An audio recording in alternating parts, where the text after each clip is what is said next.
kepada Bapak Ibu guru semua, kami mohon untuk kita mendukung sepenuhnya apa yang akan disampaikan oleh Bu Yuli, karena yang akan disampaikan Bu Yuli nanti akan tentunya berdampak positif bagi kita semua sebagai masyarakat. Dan yang kedua, kepada yang belum daftar bergerak, sama seperti yang disampaikan, monggo jika ada kesempatan pemanggilan kita berusaha, entah 2 kali, 3 kali, 4 kali, kita tidak tahu ke depan guru penggerak itu akan dikemanakan. Yang penting ketika ada program hari kita itu seperti program-program guru yang terdahulu, kita tidak tahu ternyata di balik itu semua ke depan pasti ada sisi positifnya. Dan yang terakhir, kepada Ruli, kita semua mendukung penuh, tetap semangat, sehat selalu, dan tidak bosan menularkan ilmu baru pada kami guru-guru, utamanya juga kami guru yang sudah tua. Saya kira itu yang dapat kami sampaikan. Ada kurang dan lebihnya mohon maaf. Bila kita berbuat hidayah. Wassalamualaikum warahmatullahi wabarakatuh.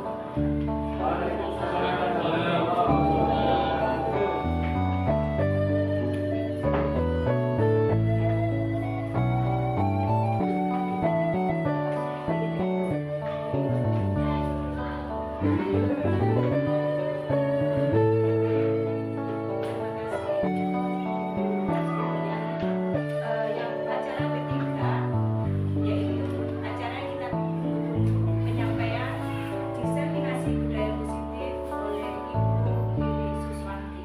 Pada Ibu Yuli,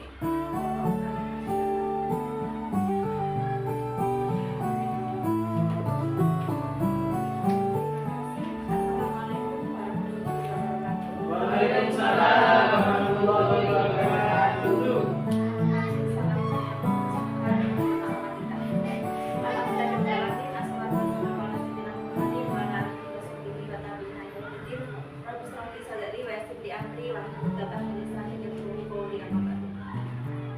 Yang saya hormati Ibu Kepala Dinas Pendidikan Berbicara, yang saya hormati Bapak Ibu Dewan Guru kelas 1 sampai kelas 6, guru yang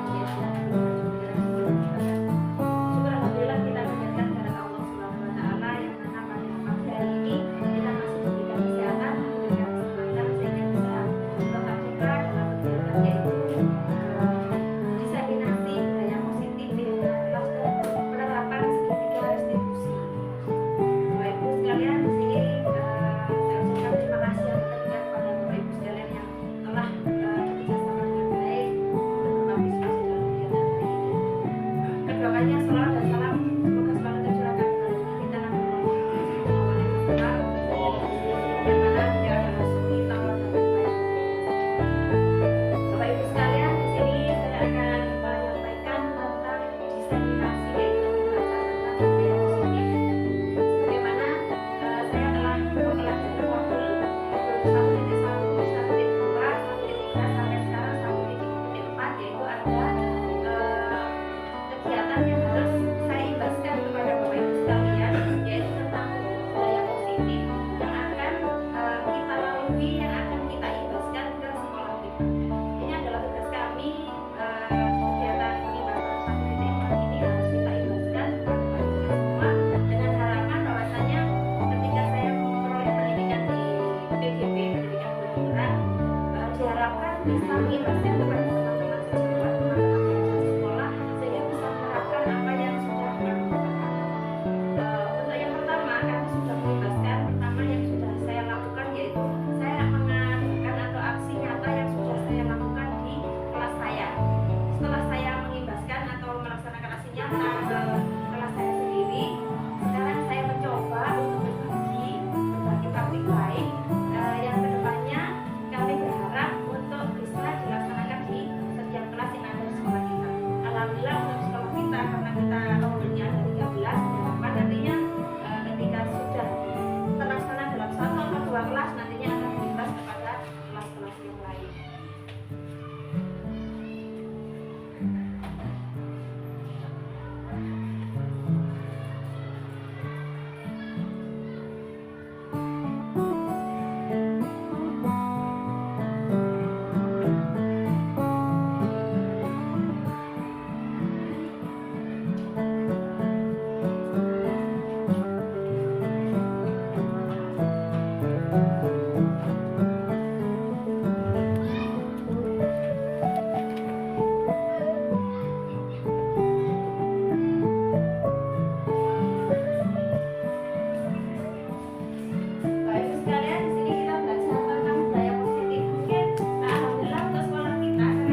menjadi sebuah budaya positif yang dilaksanakan di sekolah. Alhamdulillah untuk sekolah kita, karena kita sekolah keras sudah melaksanakan ini Bapak Ibu. Cuma nantinya untuk lebih mendekati lagi karena kemarin masih belum maksimal di kegiatan sekolah kita, kita maksimalkan lagi di kegiatan hari ini yaitu diseminasi budaya positif oleh guru penggerak. Nantinya kita sudah tidak kesulitan lagi Bapak Ibu karena kita sudah belajar banyak kemarin di kegiatan sekolah budaya positif itu Bapak Ibu ini terkait dengan teori ya. Budaya positif adalah nilai-nilai keyakinan dan kebiasaan di sekolah yang berpihak pada murid agar murid dapat berkembang menjadi pribadi yang mandiri, kritis, penuh hormat dan bertanggung jawab. Sebetulnya untuk budaya positif yang ada di SD sekolah di SD kita itu sudah banyak Bapak Ibu. Penerangannya sudah kita terapkan, sudah kita laksanakan. Untuk ekosistem sekolah, untuk budaya positif yang ada di sekolah itu sudah banyak yang kita lakukan. Misalnya ketika hari Senin kita melaksanakan pembiasaan upacara bendera. Ini sudah salah satu budaya positif yang kita laksanakan. Kemudian setiap hari Rabu ada kegiatan apa Bapak Ibu? Rabu ada Rabu sehat, anak-anak membawa bekal. Setiap siswa membawa bekal ini sudah menjadi budaya positif di lingkungan kita. Kemudian hari Kamis ada kegiatan yang mungkin tidak dilaksanakan oleh sekolah lain, kita sudah mendahulunya. Itu apa Bapak Ibu?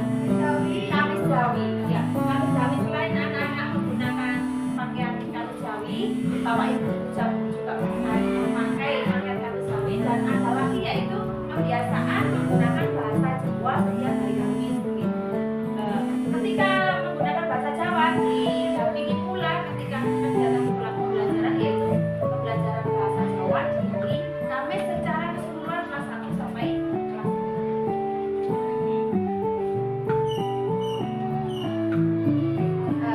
Untuk hari ini Bapak Ibu kita menerapkan atau dibahas tentang budaya positif ini ada korelasinya dengan beberapa kegiatan ini Bapak Ibu. Ada perubahan paradigma belajar, ada disiplin positif dan nilai-nilai kebajikan universal, kebutuhan dasar manusia, priorisasi perilaku manusia, posisi kontrol guru untuk restitusi, kemudian keyakinan kelas dan penerapan pendidikan restitusi. Kita lihat dari satu persatu.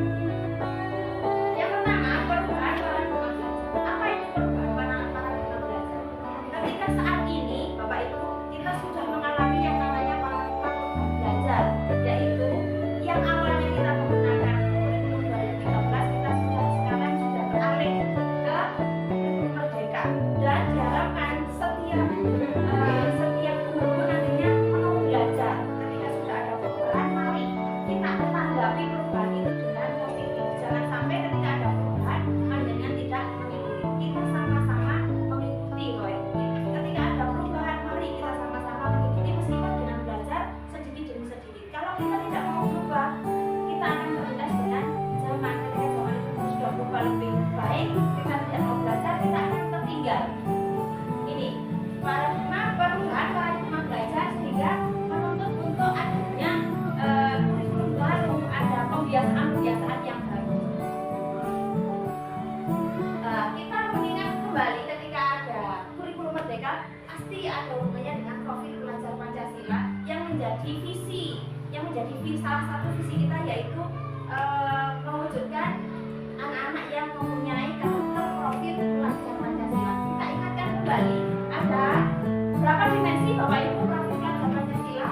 Ada 6, ada 6, yaitu beriman, bertakwa kepada masa, kemudian mandiri, bernalar kritis, kebinekaan global, bergotong royong dan kreatif. Diharapkan nantinya anak-anak kita itu mempunyai karakter 6 ini Bapak Ibu. Kita pelajari satu persatu masing-masing dimensi. Nantinya kita berharap dari sebuah misi tadi diharapkan anak-anak nantinya akan mengarah ke sana menjadi pelajar Pancasila dengan dimensi 6 dimensi.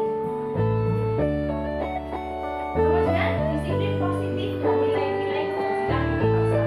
Mungkin Bapak Ibu akan bertanya-tanya apa itu disiplin positif? Ada hubungannya apa dengan budaya positif? Dengan adanya disiplin positif nantinya akan menjadi sebuah budaya yang positif yang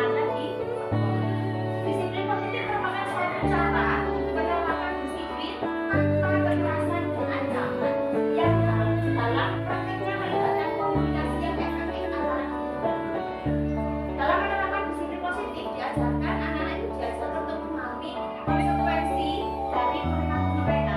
Selain itu, disiplin positif juga mengajarkan murid tanggung jawab serta rasa hormat dalam berinteraksi dengan lingkungan. Jadi, disiplin positif merupakan salah satu penerapan disiplin yang bertujuan untuk menumbuhkan kesadaran serta memberdayakan murid untuk melakukan sesuatu tanpa sokokan, tanpa ancaman ataupun hukuman. Biasanya anak-anak itu terpacu dengan misalnya ketika kita sering memberikan reward kepada anak-anak. Ketika tidak diberi reward, anak-anak tidak mau melakukan kegiatan yang baik. Nah, ini mulai saat ini kita mulai belajar. Jadi dengan tanpa sokokan pun akhirnya anak-anak dengan sendirinya ikhlas dengan hati melaksanakan disiplin positif tadi. Jadi disiplin itu tidak terpaksa pemaksaan yang dilaksanakan anak-anak. Karena ada gurunya, anak-anak takut. Kalau tidak ada gurunya, anak-anak berkeliaran. Seperti itu berarti anak-anak belum sadar, masih merasa terpaksa. Ataupun karena ada hadiah, anaknya akhirnya rajin belajar. Kalau tidak diberi hadiah tidak. Nah, ini diharapkan nantinya dengan penerapan disiplin positif ini anak-anak lahirnya dari hati, melaksanakan kegiatan apapun kebaikan itu dari hati mereka masing-masing. Hasil dari penerapan disiplin positif adalah nilai-nilai kebajikan, nilai-nilai positif manusia yang merupakan tujuan mulia yang dicapai setiap individu. Dan ini bersifat universal dan lintas bahasa, suku bangsa, agama maupun latar belakang. Setiap perilaku perbuatan memiliki suatu tujuan dengan mengaitkan nilai-nilai kebajikan yang diyakini seseorang sebagai motivasi intrinsiknya akan terbangun sehingga menggerakkan motivasi diri dalam untuk mencapai nilai-nilai. Jadi sekali lagi nantinya ketika kita bisa menerapkan disiplin positif kepada anak-anak, kita tidak memaksa orang itu. Nah, ini nilai-nilai kebajikan yang ada di lingkungan kita yang harus kita ketahui Bapak Ibu. Ada hubungannya dengan profil pelajar Pancasila. Nilai-nilai kebajikannya apa saja? Ini Bapak Ibu. Dari kreatif misalnya, anak-anak diharapkan mempunyai kesan orisinal, karya yang orisinal, keluasan berpikir. Ini nilai kebajikannya. Kemudian untuk bernalar kritis, anak-anak memperoleh dan proses informasi, menganalisis mengevaluasi pengalaman, kemudian melaksanakan refleksi dan evaluasi. Dan selanjutnya Bapak Ibu yang paling utama menjadi dasar di profil pelajar Pancasila ada di sini Bapak Ibu. Di beriman dan bertakwa kepada Tuhan Yang Maha Esa. Ini nilai kebajikannya ada akhlak beragama, akhlak pribadi, akhlak kepada manusia, akhlak kepada alam, akhlak bernegara. Ini adalah fondasi yang paling awal. Ketika di sini sudah diawali didasari dengan kuat, insya Allah yang di sini akan tinggi. Karena di sini dari misalnya akhlak beragama.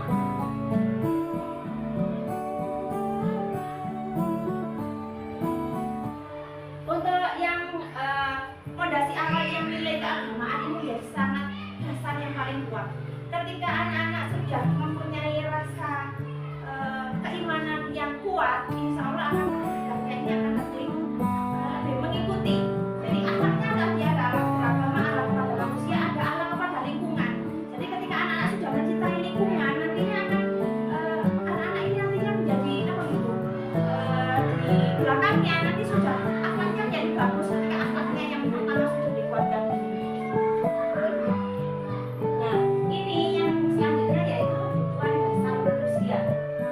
Ketika kita menerapkan disiplin positif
tinggal kita bagaimana mengembangkannya jika kepemimpinan seperti itu.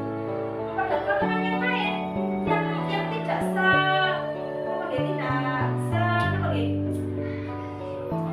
tidak setara dengan kakak, mereka juga ingin dilihat bahwa saya itu juga bisa seperti itu.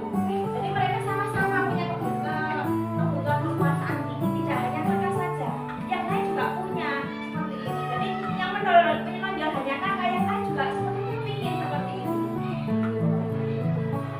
Kebutuhan kebebasan, kebutuhan untuk bebas adalah kebutuhan akan kemandirian, otonomi, memiliki peluang, pilihan, dan mampu mengendalikan arah hidup seseorang. Nah, ini yang terakhir, kebutuhan kesenangan, Bapak Ibu. Semua ingin senang, semuanya, tidak ada yang ingin sedih, semuanya ingin senang. Kebutuhan kesenangan adalah kebutuhan untuk mencari kesenangan, bermain, berketawa, semua ingin senang. Kita lanjut di motivasi perilaku manusia.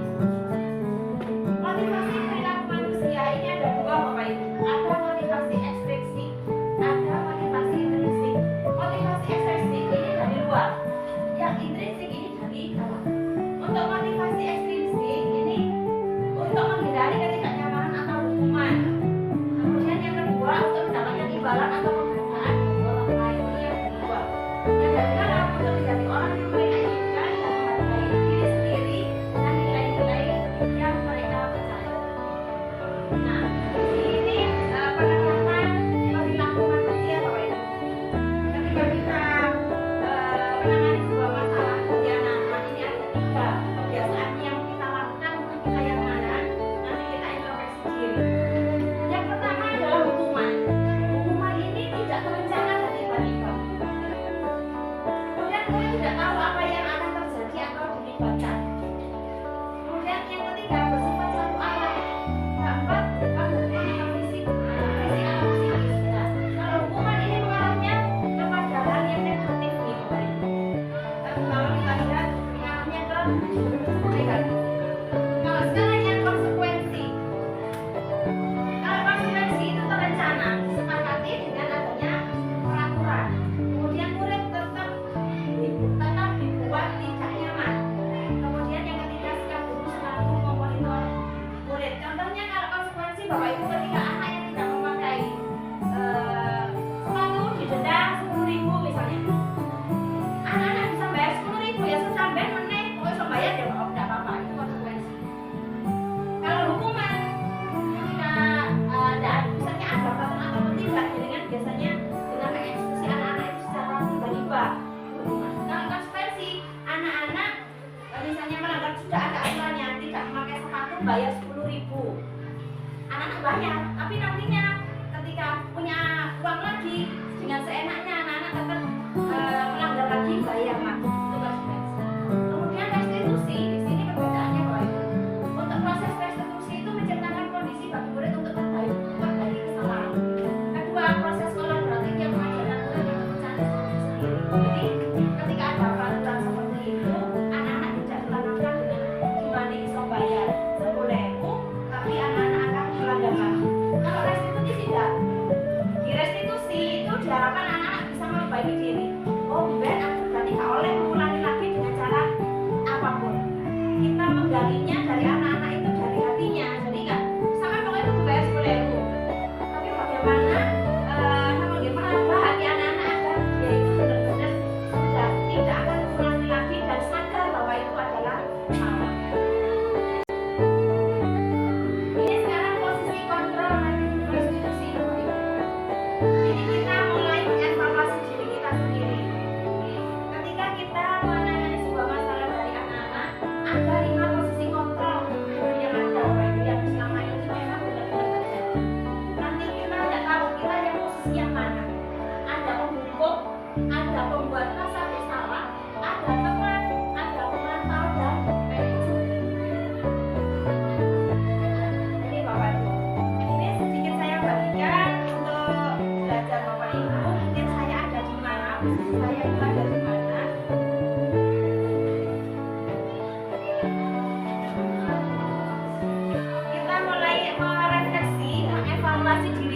sendiri tanpa harus mengoreksi orang lain. Kita koreksi diri kita sendiri. Kira-kira saya ada di posisi mana? Yang pertama ada di posisi menghukum, Bapak Ibu. Kalau di menghukum itu biasanya kita itu menghardik, menunjuk, menyakiti atau menyindir. Nah, itu posisinya guru yang menghukum. Seorang penghukum bisa menggunakan hukuman fisik maupun verbal. Orang-orang yang menjaga posisi penghukum senantiasa mengatakan bahwa sekolah memerlukan sistem atau alat yang lebih menekan murid-murid lebih dalam lagi. Ketika di posisi penghukum, biasanya perkataannya itu seperti ini. Kalau kamu tidak melakukannya, saya akan terlihat seperti memaksa. Nah, hasilnya anak-anak biasanya akan memberontak, akan menjadi dendam dan menyalahkan orang itu. Tidak suka dengan Bapak Ibu guru. Biasanya murid akan berkata, saya tidak peduli. Itu untuk posisi yang menghukum. Kita akan coba mengevaluasi diri kita sendiri. Kita sekarang ada di posisi mana? Misalnya ada anak yang di kelas tanpa menggunakan sepatu. Kalau menghukum itu biasanya pertama kita itu langsung, yang biasanya saya lakukan juga seperti itu, Bapak Ibu. Untuk menuju ke memantau dan manajer itu kita harus kesulitan ketika menghadapi anak-anak yang setiap harinya sudah melanggar aturan ini. Tidak hanya 1-2 kali, tapi berkali-kali, akhirnya kita timbul emosi. Biasanya kalau sudah menghukum itu anak-anak itu sudah ketika melihat kita saja sudah takut, tidak sungkan, tapi kita langsung ditakuti sama mereka. Kita lanjut di pembuat rasa bersalah. Pembuat rasa bersalah biasanya begini, Bapak Ibu. Ketika ada anak yang melanggar sebuah aturan, biasanya kita gini, sampai itu loh, gak sadar bu guru ah. Saya itu loh bolak-balik ditegur sama kepala sekolah gara-gara pengakuan kamu. Nah, itu berarti membuat anak itu merasa bersalah. Saya itu sampai ditegur kepala sekolah gara-gara perbuatan kulit. Nah, itu membuat rasa bersalah. Jadi anak-anak akan merasa, oh kalau aku mau dipanggil orang lain atau dipanggil kepala sekolah. Nah, itu posisi sebagai membuat rasa bersalah. Kemudian ada lagi yang posisi teman. Nah, ini lebih lembut lagi. Jadi ketika menangani sebuah masalah, anak itu kita rangkul dulu, kita ajak omong dulu, apa masalahnya, apa penyebabnya. Jadi kita gali dulu pelan-pelan. Itu sebagai teman. Menggalinya seolah-olah kita itu adalah teman mereka. Cara menggali sebuah masalahnya tidak serta-merta dengan langsung menunjuk, langsung menyindir, tapi digali dengan rasa yang lebih nyaman sebagai seorang teman. Kemudian ada yang namanya pemantau, Bapak Ibu. Kalau pemantau ini, kalau dulu saya punya di SMP itu ya. Kalau saya analisa sekarang, beliau adalah pemantau. Jadi ketika hari Senin di apa? Misalnya di gerbang kita menunggu, depan salim, terus melihat anak misalnya ada yang tidak memakai topi pada hari ini. Kenapa tidak pakai topi, Le? Dulu Bapak, kalau tidak pakai topi dihukum, misalnya tidak boleh ikut upacara. Itu memang konsekuensinya seperti itu. Itu pemantau, menjalankan aturan dengan sepenuhnya, tidak mendengarkan alasan anak itu seperti apa, itu tidak. Jadi pokoknya gak gawe topi ya wes gak ikut upacara. Itu namanya pemantau, melaksanakan peraturan dengan benar, tapi tidak melihat alasannya anak itu kenapa. Itu namanya pemantau. Nah, ini posisi yang paling diinginkan, Bapak Ibu. Yang diharapkan menjadi seorang guru itu adalah di yang manajer ini. Posisi mentor di mana guru berbuat sesuatu bersama dengan murid, mempercayakan murid mempertanggungjawabkan perilakunya, mendukung murid agar dapat menemukan solusi atas permasalahannya sendiri. Murid diajak untuk menganalisis kebutuhan dirinya maupun kebutuhan orang lain. Contohnya begini Bapak Ibu, misalnya si A dan si B ini bertengkar, kemudian sampai misalnya kancing seragamnya itu lepas, bertengkar, kemudian sampai robek bajunya. Kemudian seorang manajer itu kita panggil dulu, dua-duanya kita panggil ke ruangan, kita jawab baca-baca apa yang terjadi tadi, kok bisa bertengkar, masalahnya apa. Kemudian kita motivasi juga begini, semua orang itu misalnya mereka alasannya karena tadi mengejek saya misalnya, karena si A mengejek ke B, mengejek B. Kita gali dulu dua-duanya, kita tanya pelan-pelan masalahnya apa, mengejeknya itu mengejek apa. Terus setelah kita gali, kita motivasi dulu. Ya, semua orang itu punya kelemahan, semua orang pernah salah, tidak semua orang benar. Itu memotivasi dulu. Kemudian yang kedua, anak-anak itu nantinya misalnya si A yang robek yang B, sebenarnya yang robek yang B. Kira-kira ketika seperti itu, bagaimana seandainya terjadi di posisi kamu? Jadi menggalinya dari anak-anak, enggak sampai harus begini, sampai harus begitu, tidak, tapi digali dari anak-anak. Terus kalau sudah seperti ini, kira-kira apa yang kamu lakukan sampai mereka itu juga bisa tahu, oh ya saya salah.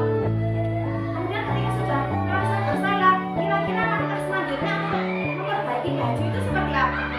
Oh boleh dijualin dong, apa nih dijualin duit, itu menggalinya dari anak-anak, bukan kita yang menodong sampai ganti 25.000 baru jahit no. Nah itu posisi yang salah, harusnya kita gali dari anak-anak. Jadi solusinya pun itu lahirnya dari anak-anak. Itu yang posisi. Nah, sekarang yang terakhir ini Bapak Ibu adalah keyakinan kelas. Kalau dulu namanya peraturan, itu tata tertib. Dan sekarang ketika ada kurikulum merdeka, ini sudah tidak diulang, itu namanya peraturan. Kalau boleh itu dijadikan keyakinan kelas. Nanti akan berubah sedikit demi sedikit. Sebetulnya keyakinan kelas dan peraturan kelas itu kalau dulu sama, Bapak Ibu. Tapi kalau dulu itu keyakinan kelas itu yang namanya peraturan itu lahirnya dari sekolah atau dari Bapak Ibu. Dan kalau sekarang itu keyakinan kelas itu munculnya dari murid. Jadi anak-anak yang membuat kesepakatan bersama, itu namanya keyakinan kelas. Kalau dulu datang tepat kamu, kalau terlambat dihukum begini, itu kan kalau seperti itu. Kalau dulu kan seperti itu, harus datang tepat waktu, harus seperti itu. Dan sekarang itu kita mulai untuk merubah agar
tidur di dalam kelas, tidak boleh makan di dalam kelas, itu masih salah. Jadi kita ganti setelah menjadi peraturannya tidak boleh itu kita tuangkan menjadi kalimat positif. Nah ini kita yang mulai, saya yang mulai kemarin buat yang kelas di kelas 4 ini dokumentasinya. Nah kesepakatan kelasnya akan menjadi seperti ini. Ini yang paling terakhir Bapak Ibu, ternyata masih ada sedikit diskusi. Yang tadi sudah saya singgung Bapak Ibu, sedikit diskusi tadi yang mulai yang pertama yaitu menstabilkan identitas Bapak Ibu. Kemudian di sini ada validasi tindakan yang salah, kemudian yang sini menanyakan keyakinan. Untuk ketika ada sebuah masalah dari siswa kita yang lebih dulu kita lakukan adalah di sini Bapak Ibu. Kenapa ini di bawah? Ini menjadi fondasi ketika akan menangani sebuah masalah. Satu masalah kita gali dulu di sini. Penyebabnya apa? Untuk menstabilkan identitas itu, menstabilkan emosinya anak-anak. Ketika emosi sudah stabil, kita bawa ke sini Bapak Ibu. Kita bawa ke sini, validasi tindakan yang salah. Kenapa? Kamu benar boleh, itu ada di sini. Kemudian dibawa ke sini menanyakan keyakinan. Kalau kelas kita kan sudah ada peraturan, ada keyakinan atau semangat yang tidak boleh bertengkar. Kalau di sini belum kuat, di sini masih ngeyel loh. Kita buatkan yang di sini dulu sampai anak-anak benar-benar merasa bersalah. Kalau di sini sudah merasa bersalah, dibawa ke sini sudah enak. Jadi ini dulu yang kita dasari sampai meskipun ini lama, tetap kita lakukan sampai anak-anak benar-benar merasa bersalah. Lalu kita bawa ke sini. Ini pengalaman sedikit, tidak harus langsung di sini anak-anak biasanya kita tindakan yang ada di sini langsung ditindak, tapi tidak tahu bagaimana menstabilkan identitasnya, kemudian masalahnya kenapa, itu tidak, biasanya kita tidak melakukan itu, jadi langsung eksekusi di sini.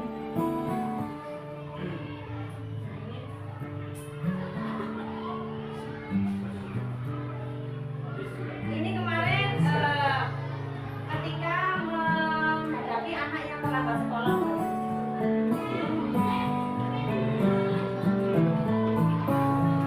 Kemudian ini kasus yang kedua, ketika anak yang membuang sampah sembarangan. Jadi ketika membuang sampah, pada saat itu juga kita ajak anak-anak untuk minggir, kita ajak ngobrol pelan-pelan. Ini umpan baliknya anak-anak ketika saya sudah melakukan segitiga resolusi.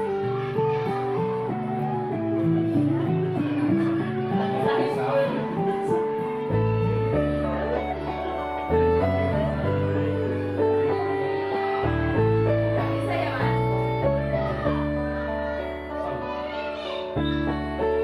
Ini sudah terakhir Bapak Ibu. Ini sudah terakhir lagi. Bapak Ibu kedepannya dengan adanya diseminasi budaya positif ini kami berharap nantinya Bapak Ibu bisa mengibarkan ke anak-anak ini masing-masing, kelasnya masing-masing untuk melaksanakan budaya positif, kemudian keyakinan kelas dan tiga. Terima kasih waktu yang telah disediakan Bapak Ibu, terima kasih sekali atas kerjasama dan partisipasinya. Kedepannya saya akan terus mengajarkan Bapak Ibu sampai nantinya lulus di TPP yang akan datang. Terima kasih. Siratul Mustaqim. Wassalamualaikum warahmatullahi wabarakatuh. Waalaikumsalam warahmatullahi wabarakatuh.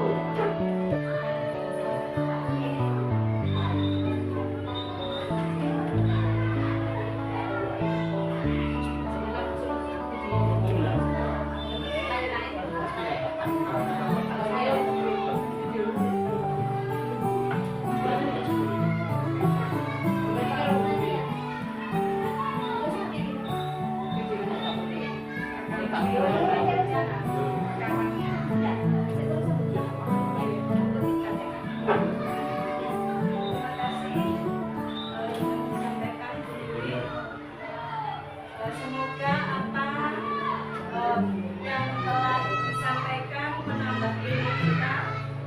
Dan di sini saya sebagai tim, kita sebagai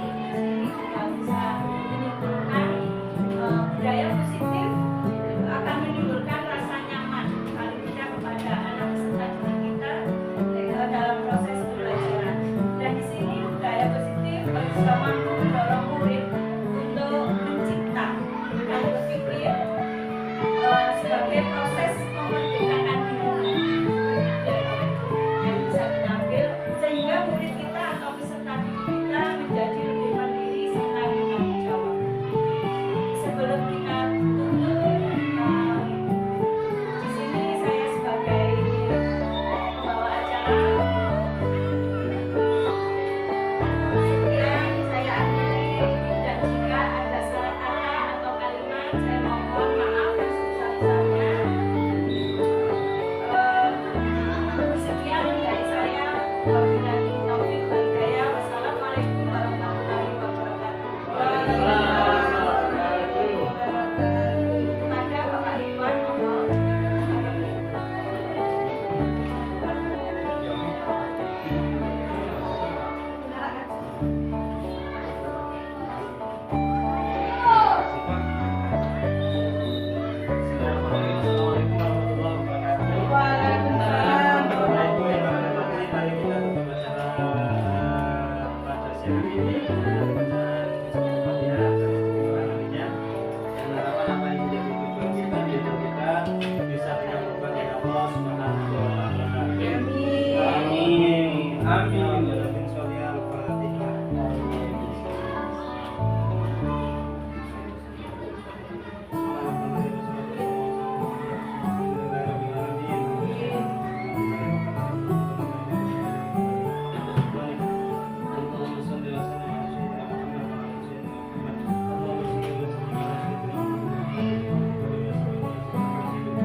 Warahmatullahi wabarakatuh. Perkenalkan, saya Hakiki Nafasbian, guru di SDN 3 Negeri Kunjarang. Alhamdulillah hari ini saya telah mengikuti diseminasi positif, budaya positif yang dipaparkan oleh Ibu Suswanti selaku calon guru penggerak angkatan 10. Alhamdulillah hari ini saya mendapat banyak materi baru yang mana salah satunya adalah 5 posisi kontrol. Insya Allah saya akan menerapkan pada siswa-siswi saya dan saya ingin menjadi manajer yang baik bagi siswa-siswi saya. Terima kasih. Wassalamualaikum warahmatullahi wabarakatuh. Assalamualaikum warahmatullahi wabarakatuh. Perkenalkan, nama saya Arif Khairuddin selaku guru olahraga di SD Negeri 3 Negeri Kunjarang. Setelah mengikuti kegiatan pengemasan dari Bu Wiwi Suswanti selaku Taman Guru Penggerak angkatan 10, saya mendapatkan manfaat yang sangat banyak sekali, diantaranya yang mana dalam kurikulum Merdeka terdapat salah satu manfaat, yakni pembelajaran dengan paradigma baru yang nantinya insya Allah akan saya terapkan pada pembelajaran dan praktik olahraga saya nanti. Mungkin cukup itu saja yang dapat saya sampaikan. Kurang lebihnya mohon maaf. Wassalamualaikum warahmatullahi wabarakatuh. Assalamualaikum warahmatullahi wabarakatuh. Setelah saya mengikuti pembahasan dan penjelasan dari Bu Wiwi tadi, alhamdulillah di sini saya sudah semakin mengerti dan akan saya lakukan di kelas saya. Yang saya garis bawahi di sini adalah yaitu tentang kesepakatan kelas. Jadi kesepakatan kelas itu yang awalnya saya kira adalah peraturan kelas, tapi ternyata bukan. Di sini adalah kesepakatan kelas dulu, kemudian yang berubah menjadi keyakinan kelas. Jadi di sini sama sekali kita tidak boleh ada hukuman untuk di kelas tersebut. Jadi karena itu datangnya dari siswa yang berbentuk kesepakatan, kemudian kita kembangkan menjadi keyakinan. Jadi di sini anak-anak melakukannya dengan sukarela. Jadi sesuai dengan kesepakatan antara anak yang satu dengan anak yang lain, kemudian disaksikan oleh wali kelas, dan di sana anak-anak akan melakukannya dengan ikhlas tanpa ada paksaan. Terima kasih. Wassalamualaikum warahmatullahi wabarakatuh. Assalamualaikum warahmatullahi wabarakatuh. Dengan adanya diseminasi terkait budaya positif yang sudah disampaikan oleh Bu Wiwi Suswanti, di sini saya pribadi yang pertama mendapatkan ilmu baru, yang kedua mendapatkan pengalaman yang baru pula, yang nantinya akan segera saya laksanakan di kelas saya, terutama terkait dengan keyakinan kelas yang sebelumnya apa itu keyakinan kelas saya tidak mengerti. Nah, sebelum dibuat keyakinan kelas sebelumnya kita harus melaksanakan atau mengadakan kesepakatan kelas dulu yang dimunculkan dari siswa. Selama ini untuk kesepakatan kelas itu hanya dibuat dari satu pihak. Nah, dari situ nanti materi yang sudah saya dapatkan dari Bu Wiwi akan segera saya aplikasikan, akan segera saya realisasikan di kelas saya, terutama terkait dengan keyakinan kelas. Terima kasih. Alhamdulillah setelah mengikuti acara pembebasan dari Bu Wiwi Suswanti, saya selaku guru agama alhamdulillah banyak mendapatkan ilmu, dan salah satunya ialah tentang budaya positif, di mana di situ sangat berdampak nantinya kepada sistem pengajaran yang lebih dekat dengan siswa tanpa adanya kekerasan ataupun hal-hal yang terkait dengan budaya-budaya lama, punishment seperti itu. Terima kasih, mohon maaf. Assalamualaikum warahmatullahi wabarakatuh. Waalaikumsalam warahmatullahi wabarakatuh.